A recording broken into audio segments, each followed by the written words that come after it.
Good morning, my name is Allison Sheasley and my final project is about standardizing the transfer of accountability process between nurses at hospitals. The study site for the project was a hospital in southeast Michigan. Within the hospital there are 6 different nursing areas.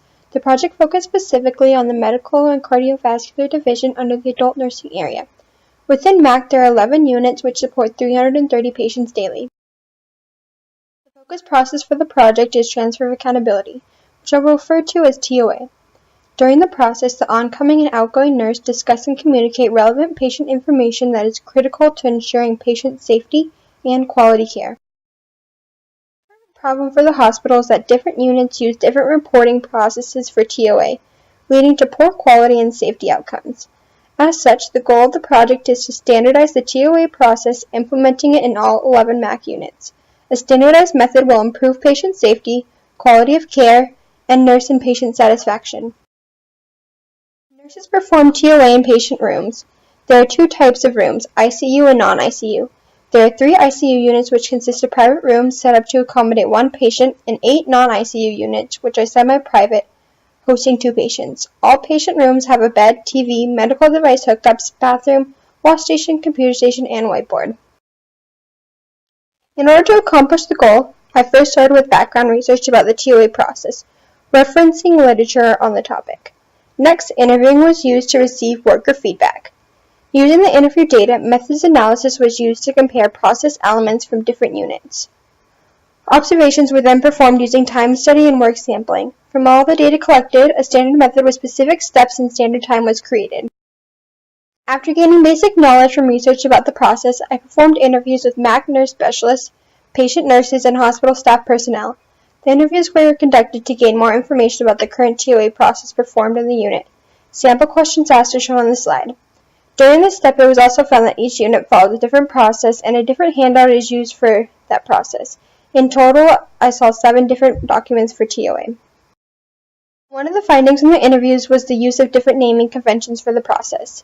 Some nurses did not even recognize the name TOA. Second, reporting was found to occur in multiple places, outside the patient room, inside the patient room, or by the nurse's station. Third, patient-nurse assignments also differed between units. One method used was to pre-assign patients to nurses before the start of the shift, and the other included nurses picking which patients they wanted to take care of at the start of the shift. Next, I performed observations of nurses during shift changeovers. An observation sheet was created based on TOA elements referenced by interviewees. An example of the completed observation sheet is shown on the slide. The sheet was then used to record if an element was performed or not by the nurse. A stopwatch was also used to record timing of the elements. Observations were taken for 14 nurses in 7 units, totaling to 56 patient observations. During observations, time study was used to document key attributes of the TOA process and analyze process times. Listed here are the work sampling elements observed, in which element frequency was recorded for each unit. A data table was then created from all the recorded observation data for the frequency of TOA elements performed.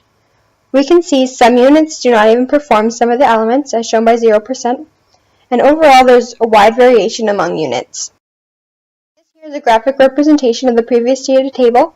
I want to point out that S bar is consistently performed among all units, but there is great variation in all other elements. During each observation, data was also recorded for 2 different process times, time per patient and time per nurse. TOA time per patient is the time it takes to complete TOA for 1 patient, and TOA time per nurse is the amount of time it takes to complete reporting for all patients the nurse is assigned to. Process times were found to be on average 7 minutes per patient and 17 minutes per nurse. Data collected, normal time, standard time was found considering a process allowance of 10%. Calculations indicate nurses should spend 8 minutes or less per patient and 19 minutes total to complete the TOA process.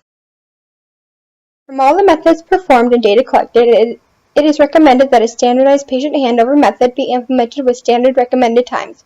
The method should also be posted in all units and distributed to all nurses. The process include renaming TOA to bedside reporting, pre-assigning nurses to patients on all units, and performing the entire report at the bedside. Best practices should include focusing on key patient information during reporting and not straying off topic, causing TOA to take longer than normal. Also, patients should be prepared and ready before the shift change to not delay TOA reporting. Comparing different processes from each unit and data collected from time study and work sampling observations, the standard reporting method was created with main elements of reviewing patient information, nurse introduction, updating the whiteboard, and performing the safety check using the acronym SLAMD. The method is shown on the left side of the slide. On the right side is a sample note card that can be distributed to nurses to carry during shift changes. In conclusion, the methods employed revealed much variation in the TOA process. It is recommended that standard time and standard work be implemented in order to increase nurse satisfaction, improve nursing communication, increase patient satisfaction, and improve patient quality and patient care.